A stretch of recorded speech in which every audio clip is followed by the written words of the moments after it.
Okay, guys, uh, welcome back to our online class.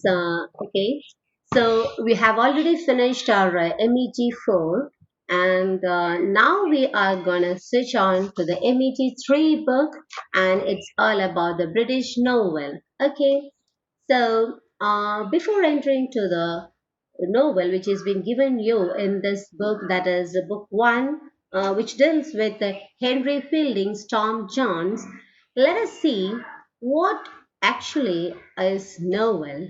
What's the novel genre and how it formed and in which century it was formed, in which age of English literature this was formed. Okay, and we should say that actually it is in the 18th century that the formation, or we can say that the rise of novel was happened, and actually it was for focusing the common ways of life of people or the society.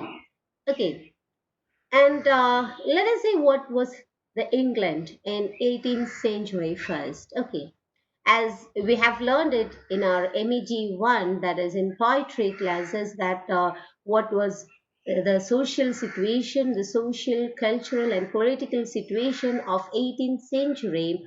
And we know that that was the era, that is the late 17th century. We have found the Restoration Age, very important age in the history of literature, that is English literature. And we can find that in this particular era, the restoration happened as Charles II came and re-established. Okay, he re-established the monarchy in England, and it is in 1960s. Sorry, not 19. It is in 1660 that he re-established. Charles came back, and we can find that by this the entire situation which was there in England so far under the Protestants, the that is the situation, the political and also the cultural, everything was changed so far as Oliver Cromwell was ruling as a head of the Protestant concept, isn't it? So every theaters were shut and all, all this stuff. So we have learned it. And restoration period is a period which we can say that it was a period in which literature found its grip again in England, and England took its steps forward again after Elizabethan age. A gap was formed in between, isn't it? Anyway, so here we can again say that it is in the 18th century the Augustan age came, and it was known as Augustan age. We know that we have learned in the poetry class that in English literature, Augustan age is being taken from the age of, that is in the Roman age, which comes in the 27 BC. That the age of the Roman Emperor Augustus, during whose reign Rome enjoyed the literary eminence with poets such as eminent poets like Virgil, Horace, Ovid, and all. And here we can find that England felt that that particular effect of literature could be found in England in this era, that is in 18th century again. Okay, so that's due to this particular reason, this era, that is 18th century, this age is being named after the name Augustus. Okay, that's why Augustus. And we do, sorry, we means with in the English literature has got its own eminent writers, like poets and writers in this era, like Steele, Edison, Steele, Pope, Swift, and all. Okay, and thus we can see that this 18th century of England was a equivalent to, literally, if you are talking about the literature, then it was equivalent to that of the age of Augustus, Emperor Augustus of Rome. And so again, it is, and we know all the stuff of that is enlightenment and all, everything is happening, the industrialization, revolutions, renaissance, all these things we have discussed. So we know that in the 18th century we can find that gradually, the wealth was, those who had wealth in the society were considered as the could have a great position in the society. Okay, so because gradually this aristocracy was paving way and to the that is capitalism. So people were doing new and new business, they trading and all came, and those who are earning money, those who had wealth in them were found to be the see, we can find that they were found to be the best uh, and the best in that particular era. Okay, or the socially they were considered as the highest in the highest position. Okay, so here let us see what happens about Novel. So far we can see that we were tracing the literature right from 14th century, isn't it? In this MEG one, we have seen that we are learning literature right from the 14th century, which is we know that that's the century in which we can find our what is say that Chaucer, that is, or the modern era is taking birth, and till then, before that also we can find many literatures are there, but we are just learning from the modern era. So there we have found that how Chaucer, Chaucer's poems were considered, and how, and from there, from 14th century, 15th century, 16th century, we have seen Edmund Spenser, then Milton, all these stuff we have seen, isn't it? But we couldn't see any novels there. And if you're gonna look at drama, we can find that in drama also we could find such improvements, in, especially in Elizabethan age. We can find that Shakespeare, before that Marlowe, then Shakespeare and all. But novel was not there. The genre was not there. It was not practiced, or nobody had put hand on this particular genre novel. It is in the 18th century that novel took rise. Okay, and so what is novel? Let me ask you first about that. What is actually novel? See, apart from poetry and drama, we can find that novel is entirely a different genre. In poetry, we can find we are putting this see our emotions, a person, the writer is, or the poet is putting all his emotions and opening his emotions over there through the lines which has been connotated and all, isn't it? And many literary terms and literary the meters, everything's all this stuff he has to take into consideration, and it's entirely a different way that is it has been presented in the form of rhyme. Okay, or rhyming rhythm, or if it is not, if in blank verse itself we can find that it is in the form of verses than in prose. But in prose we can see it's a great change which has formed in the history of prose, that is by the rise of novel. In novel actually it is nothing but the presentation of the segments of life and society which is existing in that particular era, which is being set in the novel.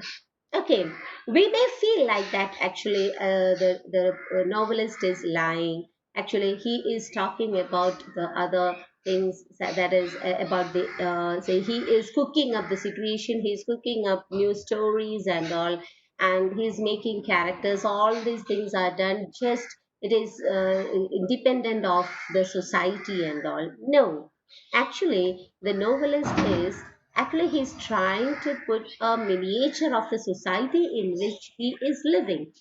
Each and every characters which are being presented will be reflecting from the society in which he is living. So we can find that the novelist is trying to build, or trying to make he is trying to make a parody of what is happening around him in the society, and through this novel, the genre, he wants to show the people that what is, he want to satirically mock, or you want to satirically criticize the society by showing it as it is. Okay, showing it that while reading a novel we feel like, yeah, well, it is happening around us, this is very realistic. we feel like, yeah, it's a real thing which is happening. And the funny thing which with the funny thing with novel is that when we read a novel, we feel like we are one among the characters in the novel. We are also living in that particular town or in that particular environment in which the novel is set. So this happens always.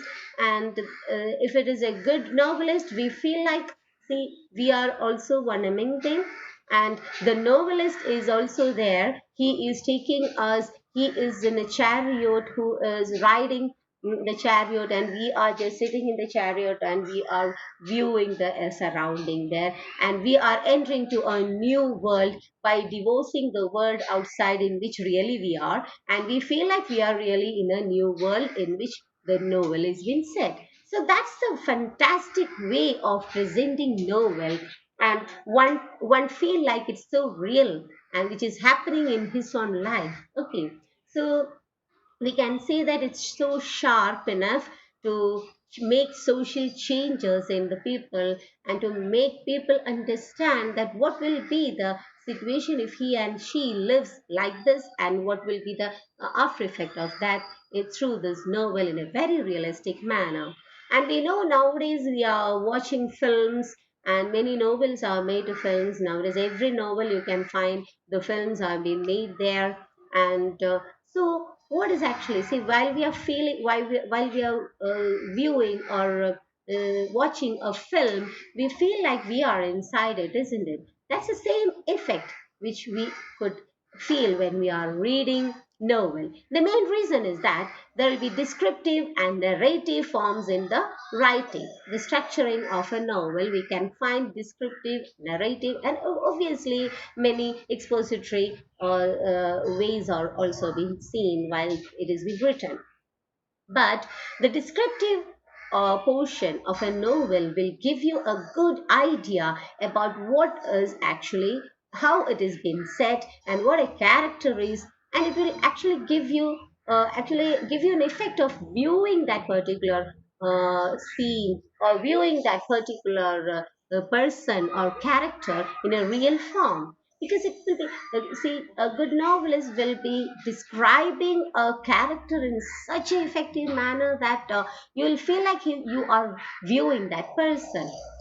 See, if, for example, if you are reading a Gothic novel, and you feel like you are really in that situation, and you'll be very much in a terror and horror inside you, when what will happen next, and what is the, see, all these anxieties and everything will be there, and feel that every effect of that Gothic novel will come inside you. Okay, so you feel like you are there itself. Okay, so this is because of the ability, the quite good ability of a novelist to describe the surrounding, the describe the setup, and describe the personality, that is characters, which type of personality is him, and the appearance of the character, the personality of the character, the way, the method, how he's walking, sitting, and whether how is his smile is,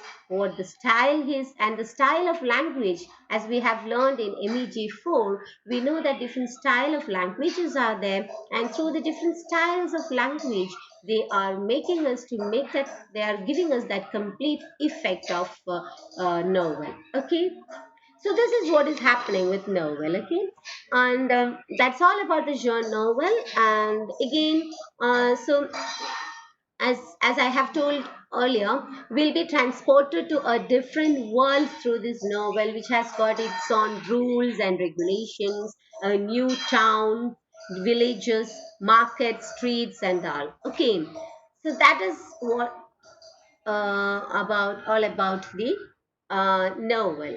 Now, now let us see. Come to the novel that is. And I have told you this particular novel which we are gonna learn is Tom Jones. Okay, it is Tom Jones, written by Henry Fielding. See, he's a wonderful writer, we can find that he's a writer who switched on to a new social norms and all, who has made a great change in the conventional way of thinking in in the people at 18th century. And we can say that he was a person who paved way to a new way of thought in 18th century.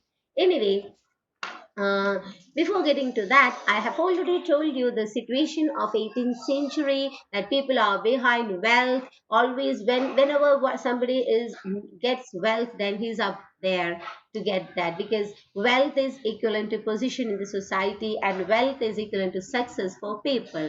All these things are mocked up, or so all these things are being satirically that picturized in this particular Tom Jones through Henry Fielding. So I think our IGNO University has selected this particular novel in order to novel Tom Jones to give you the complete idea about the 18th century, because this is a novel which it reflects the whole history of 18th century, the situation, the real situation of the people, or the lifestyle of the people, the attitude of the people, how people took things into granted. All these things that is in 18th century is really uh, uh, put into action through this particular novel by Henry Fielding in a wonderful way.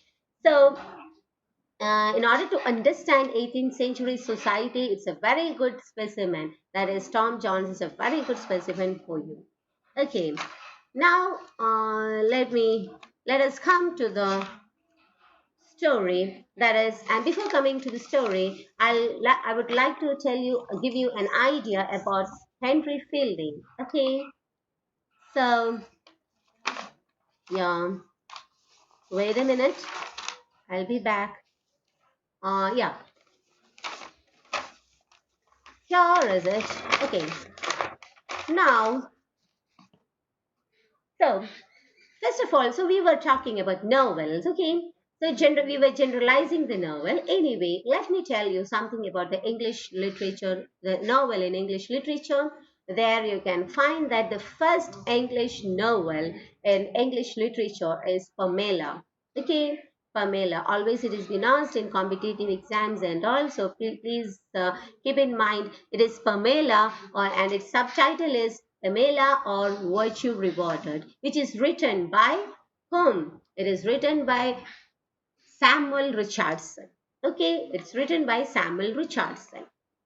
And another, so coming to our, that is Henry Fielding, he has written, see, Shamela, another novel, and his sorry, Henry Fielding's first novel is Joseph Andrews, and the subtitle is History of the Adventures of Joseph Andrews.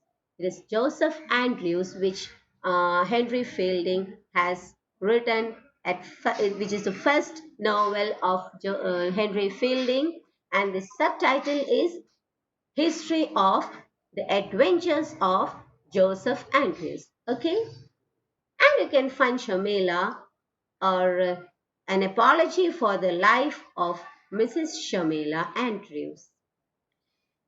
So I'm talking about all these novels, because we can find that actually Henry Fieldings. We're coming back to Henry Fieldings.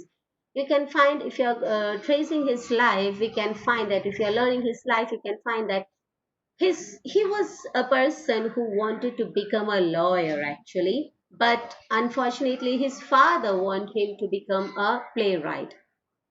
So we know at that time playwright is a good profession, and but and he tried a lot, and he wrote many playwrights, but he could find himself as a not a good playwright.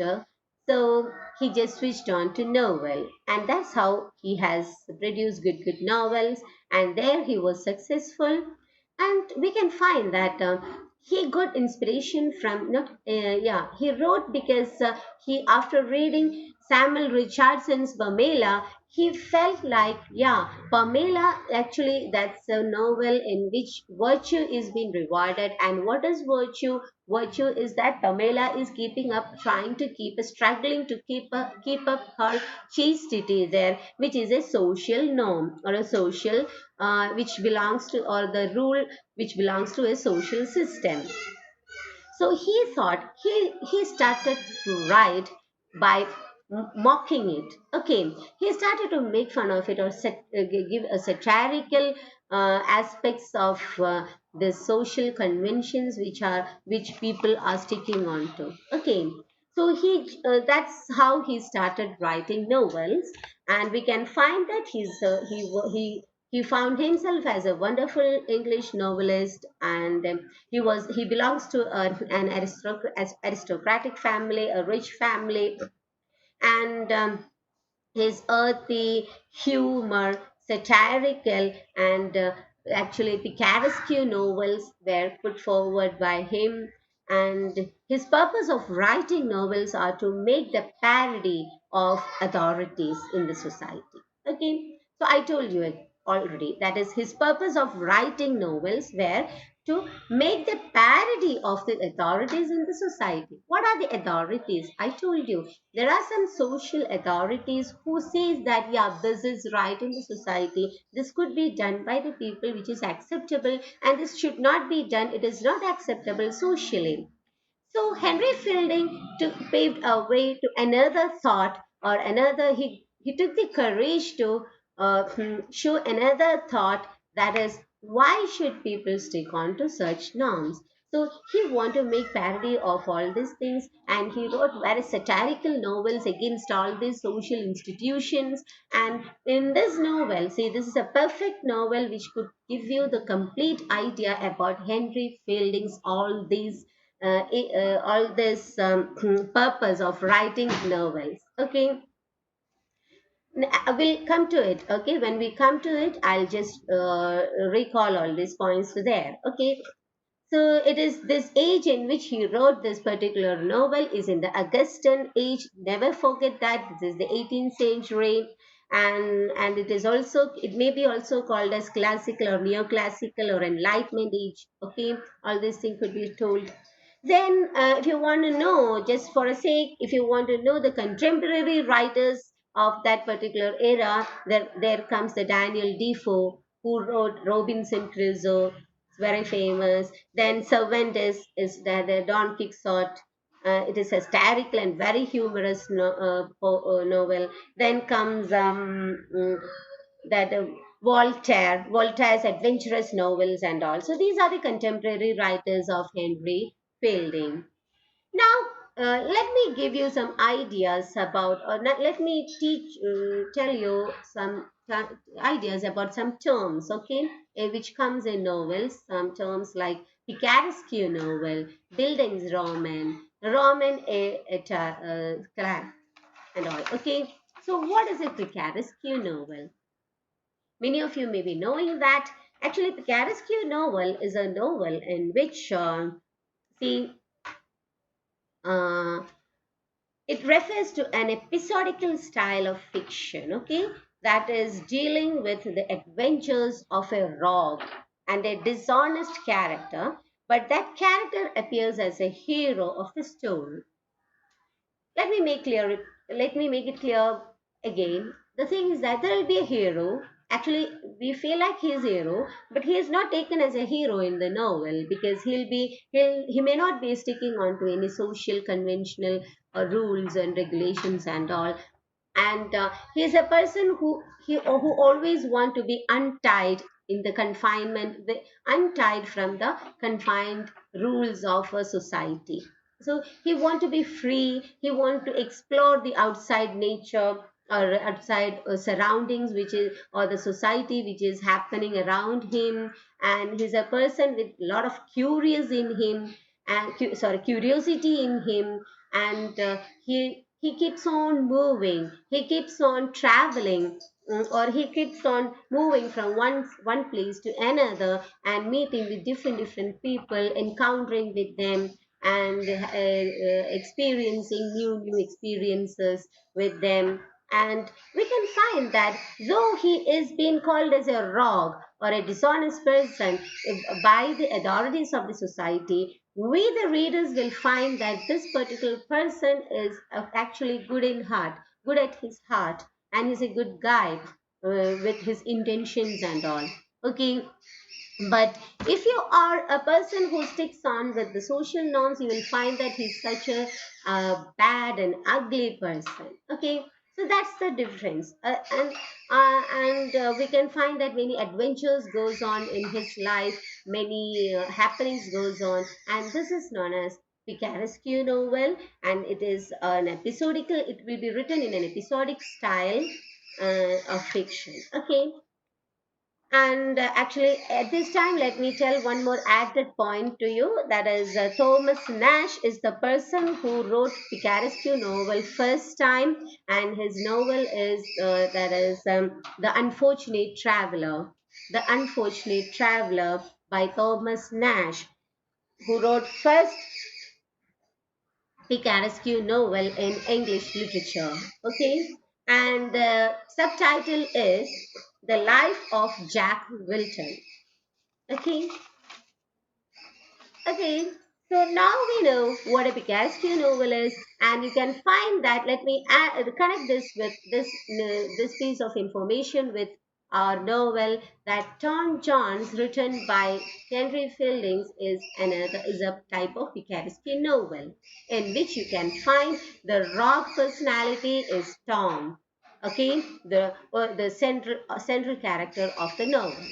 Okay, and we can find that many happenings are going on. He has got many encounters. He is exploring the yeah, he is just wandering over the society, and he's encountering with many people, and he's facing many experiences and all. We can see. Okay, so we can call it as a Picasso novel. Then comes another knowledge which you want to know, is that buildings Roman. What do you mean by buildings Roman? Actually, it's a means of novel of formation. Okay, formation of a person or formation of the hero. See, if in a novel which talks about the childhood, right from the childhood of a person and his growth and his formation and what all things are, his progress in his life, and till the adulthood of that person, then we can see that and as he becomes an adult, till he becomes an adult grown up man, then we can see that.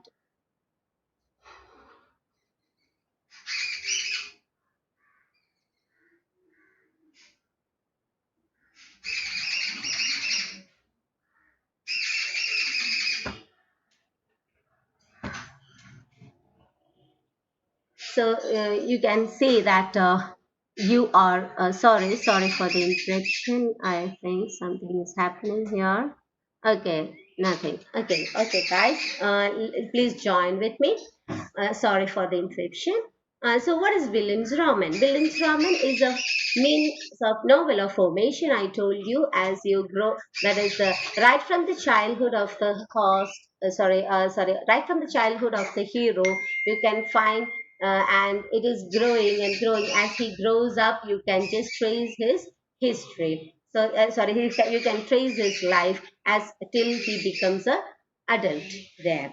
Okay, and in here also we can find that Tom John's birth, right from his birth to his adulthood, we can find the story is moving, and it is been talking about Tom Jones, what is happening in his life, what are the progresses in his life and all. So we can call Tom Jones as a building strawman. Okay, so and we can again see that it talks about the psychological and moral growth of a person. Okay, let me add that top point also. In Bildungsroman, it talks about the psychological as well as moral growth of that particular person. Okay, so let us see how psychologically Tom Jones is growing. What are the psychological issues which he is facing, and what are the moral issues which he is facing, and why he is so, and all we can see after seeing the story. Okay, then comes another term, that is Roman eclef. What do you mean by Roman a clef? Roman means always, always Roman means it's novel. Okay. And what is Roman clef? Actually, it's a French key that is used in the 18th century novels to portray the life of well-known person of that particular era, the real persons who are living at that era, and such persons will be referred in the novel as in a disguise. We can say that or a fictional as a fictional character. So, why we are talking about Roman Clef here? In Tom Jones, we can find that is Squire Alworthy, who is a Roman Clef, because if we can find that it is actually he is a disguise of a real person in the life of Henry Fielding called Ralph Ellen, who helps Fielding finally sorry, he who helped Fielding financially in his childhood. Okay, so that is what is happening here. That is, he is very much emotionally attached to this person. He may be, and for that sake, that such a character is being reflected here in this novel. No, and the character in this novel is Squire Allworthy. Okay, now so this is all about the three terms which you have to know if you want to know understand Tom Jones completely. Okay. Now next is general themes of the works. Okay, let us see that what are the themes which are working out in this particular novel. So here we can find that is first one is the conflict between parental authority and individual choice in the matter of love and marriage. So we know that the main issue in the society, with the social conventional rules is that is the main issue which especially the youngsters are facing is the rule or which are or the rule which is being followed in the society or which is being formed by the authorities, whether it may be the moral authorities we can call, and these rules which always the youngsters, or we can say that always the adults find it a very big hassle, and the lovers, those who are loving each other, find it very big problem to face, and they can't marry each other just because the social norms are sticking onto the conventional style of marriage. That is, the parents are fixing the marriage of the children, and those children who never ever met each other. Okay, so this clash of the social conventional rules or the authoritative norms of society could be is being very effectively portrayed here in this particular novel by Henry Fielding. The next thing we can see is that it talks about women and creates the gender issue to present the ethics and morality. Here we can find that in Tom Jones, numerous women characters are there, and they have been portrayed very different pictures could be seen. Picturization could be seen in Tom Jones. Okay, different types of women we can find, and we can come across, and all every aspects of women. And moreover, more than that, we can find that the gender issue is being presented here. That if how far a woman can express her issues and problems in the society, and actually she's scared, she don't have the enough courage to live her own life in a society, and she's not getting a place there. So that's the one of the theme which you can find here. Again next theme is Henry Field is criticizing, okay, the cultural norms of women in patriarchal society on education. So as I have told you, you know what is a patriarchal society and all, and so it's the cultural norms of women in a patriarchal society has been criticized here.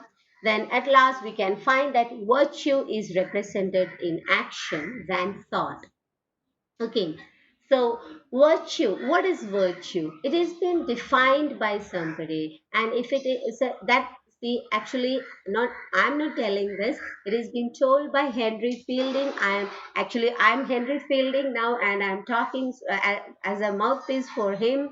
And don't think that I am having all these concepts and all. Actually, it is uh, quite good to know that Henry Fielding is having such a concept inside him that virtue is being defined by the authorities of the society, and it is being confined to some rules which they are made already. Okay, and those people who are not sticking to that rules and regulations are called to be, they are not called to be virtue people, people with virtue. Okay, so, and maybe it is being somebody, some people who are not at all sticking on to the rules are being told as outcasted people from the society.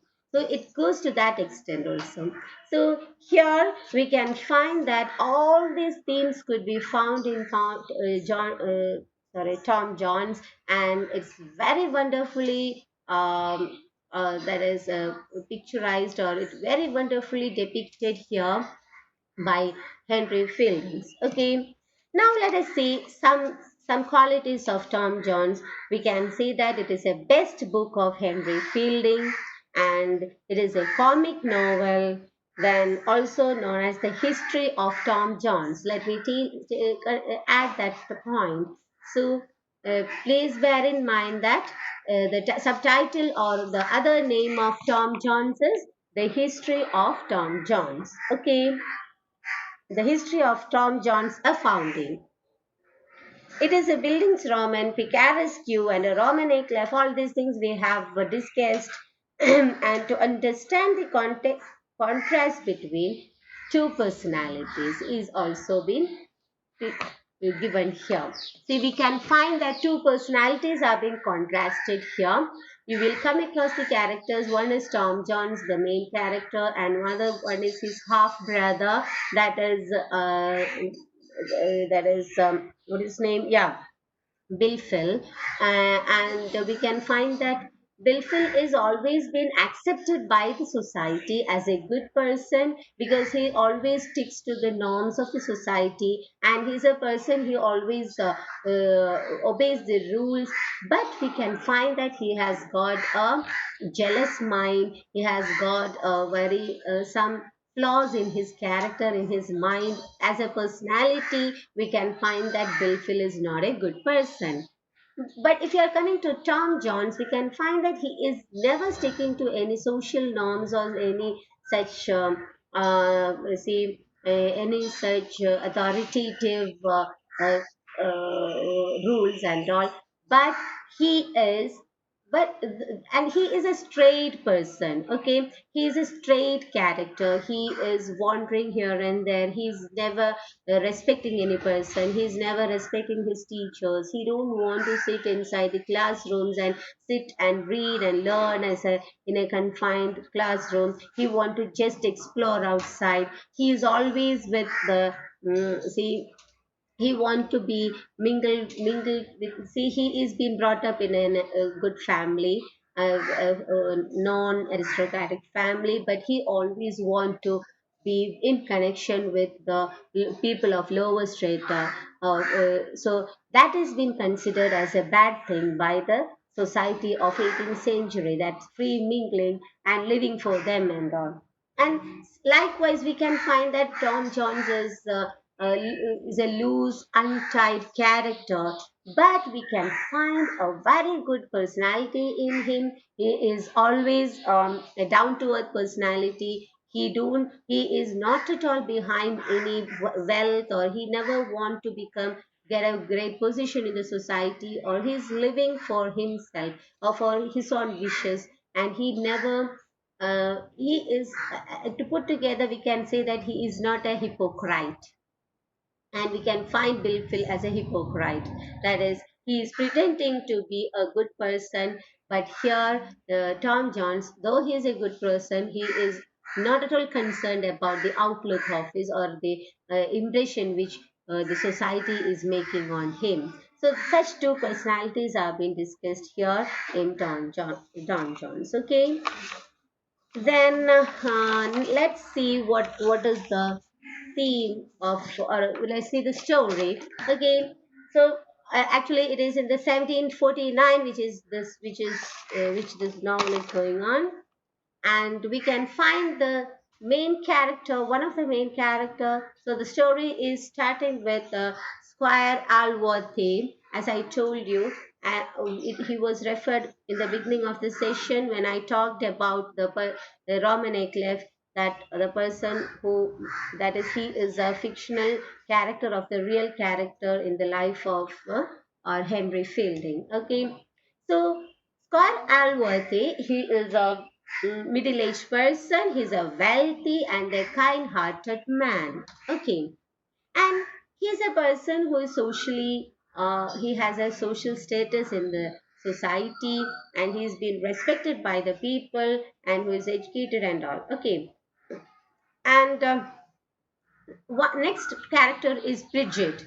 Bridget Allworthy is the unmarried sister of Squire Allworthy, and we can find that Bridget is always she is unmarried because the reason is that she is not good looking, and she couldn't find a good partner for herself because she couldn't marry anybody because she is not looking good. So this is a social satire. One of the social satire, we should say that the society is looking at beauty as the virtue. Okay, so maybe people will be there with good, if they are not beautiful enough externally, there'll be good people, there will be good personalities to deal with or to live with. Okay, but in the case of Bridget, it's different. Anyway, she is a person who is unmarried, and because she is not good looking, but here I should say one psychological point, that is, such people who doesn't have, who are not good looking, some of them, at least especially ladies, will have a feeling inside them that nobody is see, nobody is attending them, or she is not being admired by anybody, or always she'll have that such a inferiority complex in her, and always such girls or such people will try to get a position, take a position in the mind of men whom they are mingling with, and they always try to make up themselves, make over themselves, and impress the men whom they are dealing with. So such a complex, it will give birth to such a character, and there come, and again such characters are giving way to many accidental problems, like see, some are having the same sexual relationship with the people whom they are mingling, or with the people who are connecting. Okay, sorry. So the people with whom, the men with whom they are speaking or they are contacting. Okay, so such things may happen here with Bridget. Also, we can find that she is always getting lost, or she is always carried away with all the wooing of or the flirting of the people who. So it's a very easy to see. It's very easy to put prey on her. Okay, so now let us start the story. The story is that a baby is being deserted by somebody in the bed of that is Miss Squire Alworthy. So Squire Alworthy, one day he found a baby which has been deserted, and he inquired a lot, and he could find that at last he find out that he come to a conclusion that Jenny Jones, a lady nearby, is responsible for this baby's birth, and she's the mother of the real mother of the baby, and but he doesn't disclose the, and but she don't want to disclose the name of the father, and she don't want to accept this baby openly in the society, so she is in a very big trouble. So what Alworthy says is that he helps that lady, telling that he asks that lady, advises that lady to go away from that country, and go far away and get settled anywhere else, because she has got a good life further, and she may further live a good life with any other person and set her own life. Okay, so here again, see, Jenny Jones, she may be, a lady, if she can't open up her mind and say that she can't say, call out to the society and say that, see, this is my baby. The next question will be that, who is its father? And another question will be that, are you married? So all these things are a big trouble for ladies to convey, and they'll find themselves outcasted from the society, and by that their life will be completely switched off. Okay, so by worrying this, what happens is that they are doing something with these babies. They are deserting the baby, they are doing many crimes and something like that, because it's not because they don't have the motherly feeling inside them, but just because of the society. The society is not ready to accept them. Okay, so, and they are being, they are being screwed as a people who are, there is so much fallen one. Okay, a fallen personality.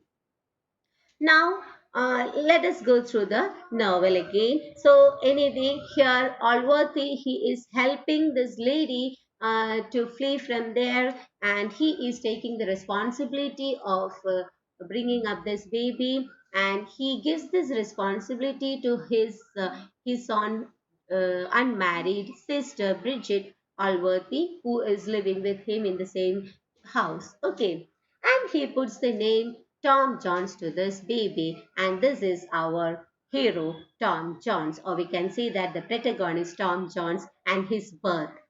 So the reason for this birth and how he is taking birth and where is his parents, all these things are in a big issue in the society.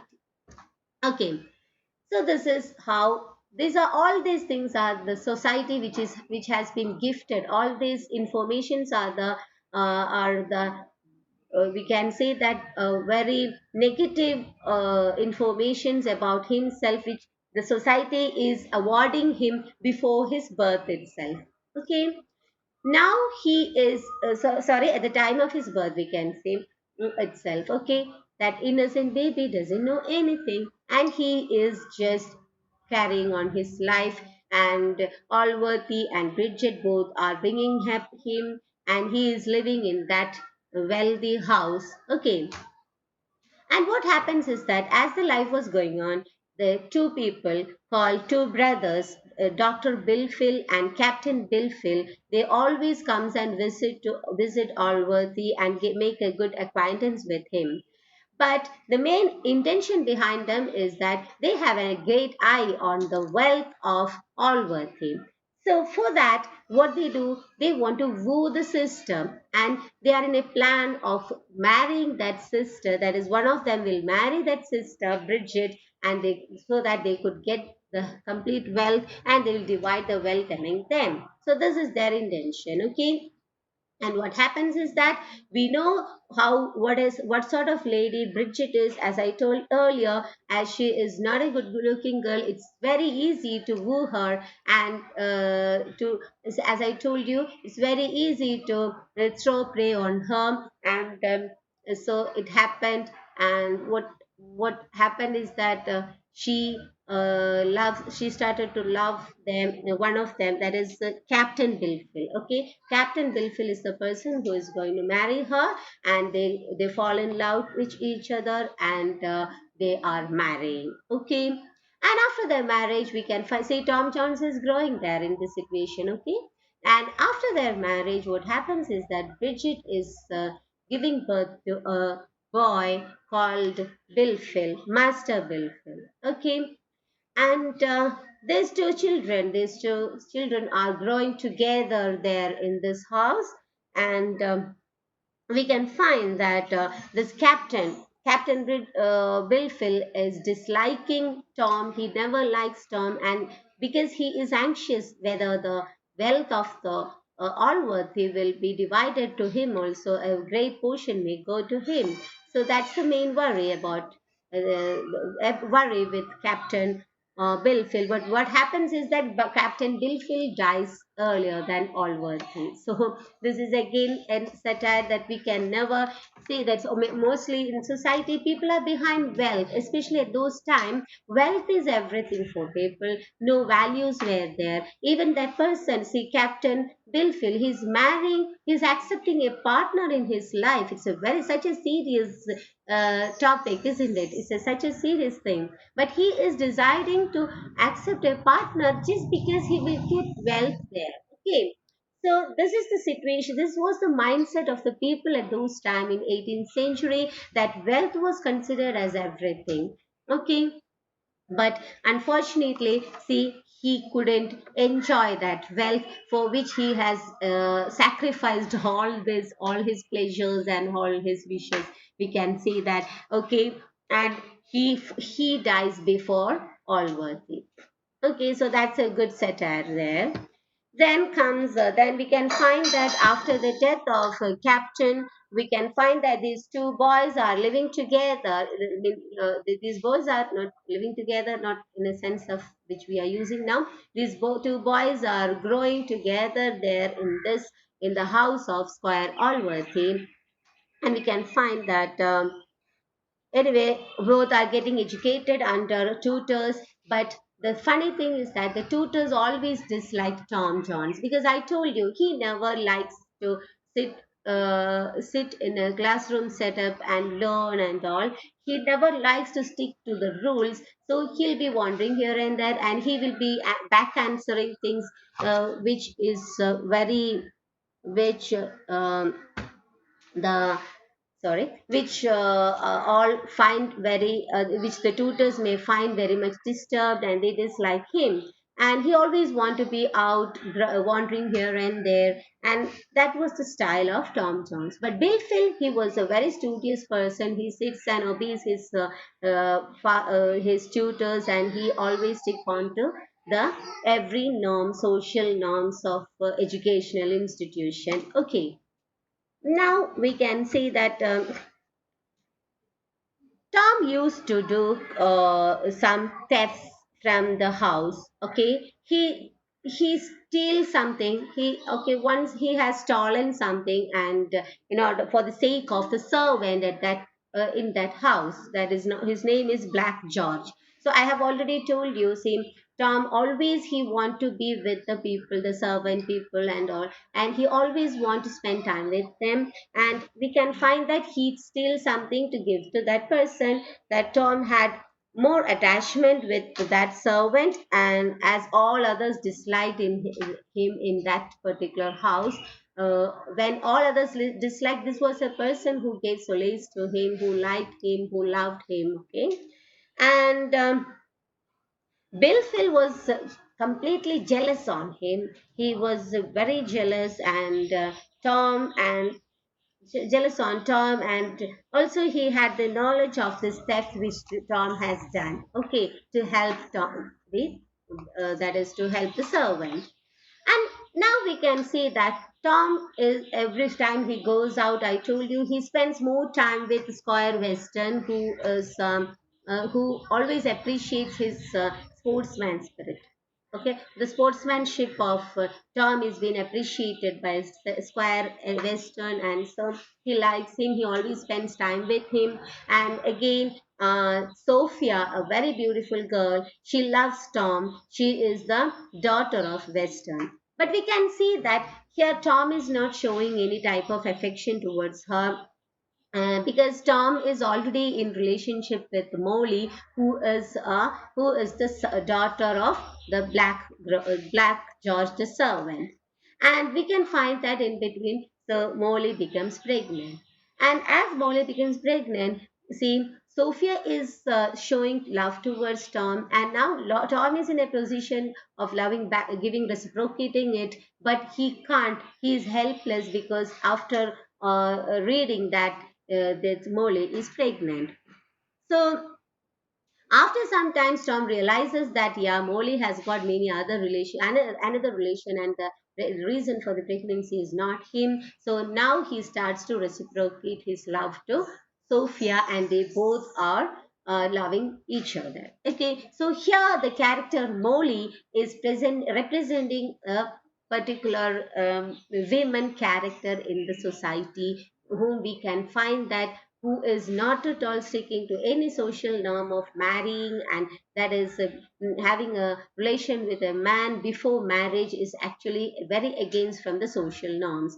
So here we can find a courageous girl against who practice against the social norms. Now again, now we can find that Tom and so that is Tom has started loving Sophia, and what happens is that at this time, Squire Allworthy falls ill, and he calls all family members together, and he decides to divide his whole wealth to Tom and Bilfil. Okay, but Bilfil actually he had an eye with he's very happy with it, but Tom was completely disappointed because he was not at all having any interest towards the wealth, as I told you earlier. And Tom was more concerned about Allworthy than the wealth, because he is, we know that Tom took birth in such a situation, and he got all the love and care from of the all the love and care of the parents from both mother and father from Allworthy. We know that Bridget is getting married in between, so every care and considerations were given by Allworthy to him. So it is a great miss for him. It would be a great miss for him if something happens to Allworthy. So he is concerned with the health of the Allworthy, and he is not at all interested in the wealth of Allworthy. Okay, and he becomes emotional and goes away from the family. And in between, what happens is that the lawyer says that it's a Bridget who has died, and Allworthy is getting better in his health. And by reading this, see, uh, our yeah, Tom Jones is very happy. He is in a great excitement. He's overwhelmed with happiness, and he starts dancing and drinking and all, merry making and all. And by this time, we can find that Mrs. Weston, that is Sophia's aunt, comes to her house, and she makes a new, there is a proposal between, a marriage proposal between Sophia and Wilfil. And her father is much impressed by this. But what will happen? See, this is another satire, that this marriage is being decided by the parents. Obviously they are thinking that yeah, it is good for them, their future will be settled, and they are thinking they do have many calculations and many things. But here the poor Sophia, she loves Tom, so she's been not been asked about her opinion and all.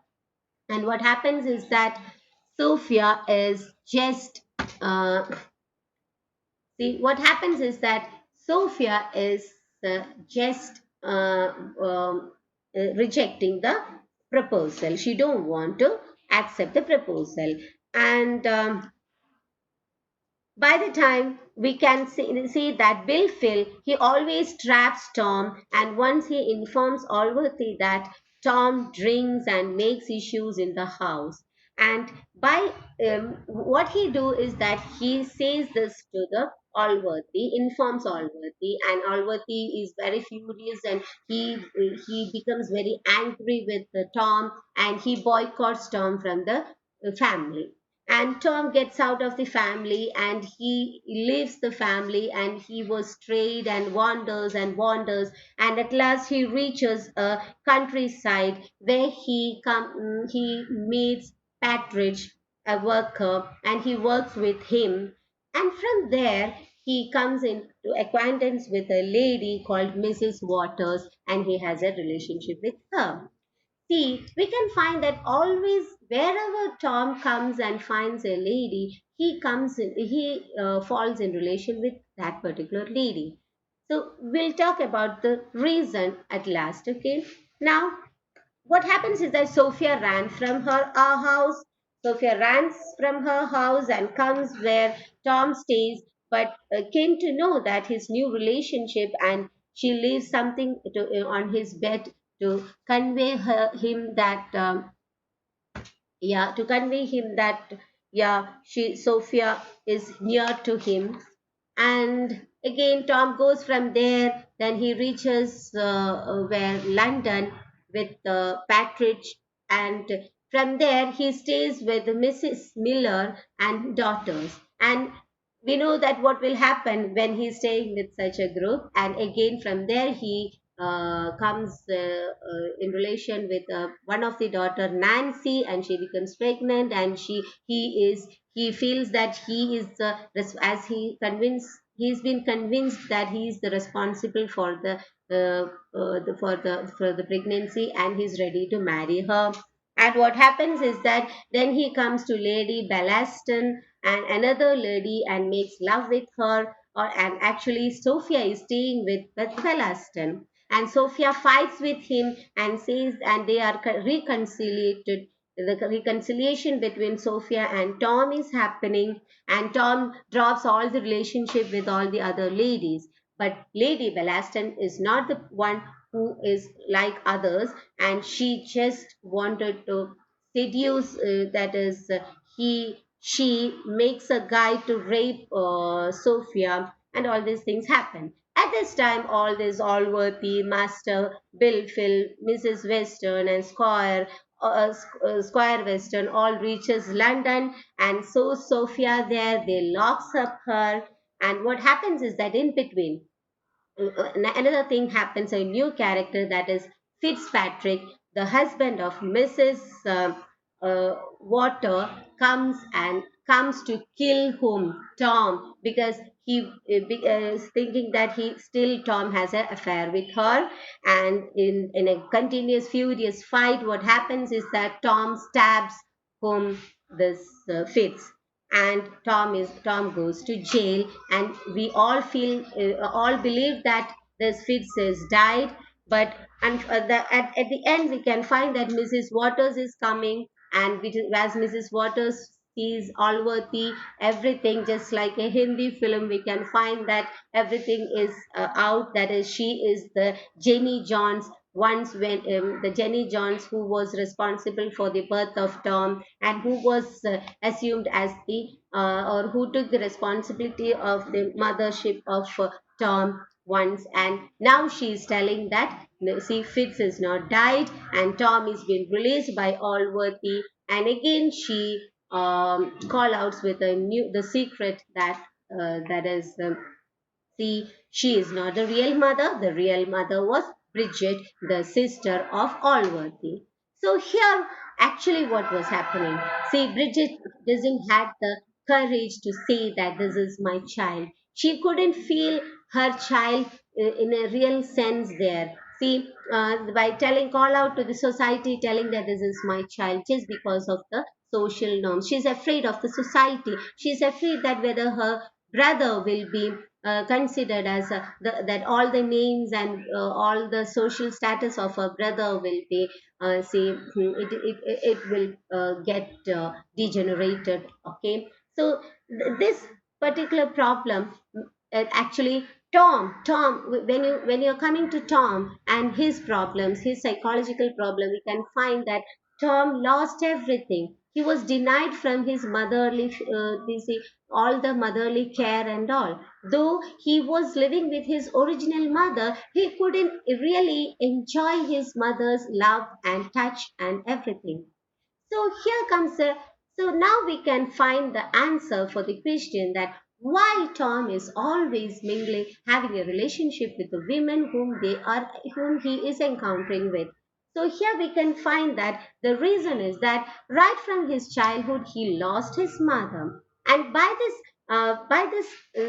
see, he himself knows that he is an alien in the family, and he is not getting the all those who are living with him are not the real people, or those who belong to his real family.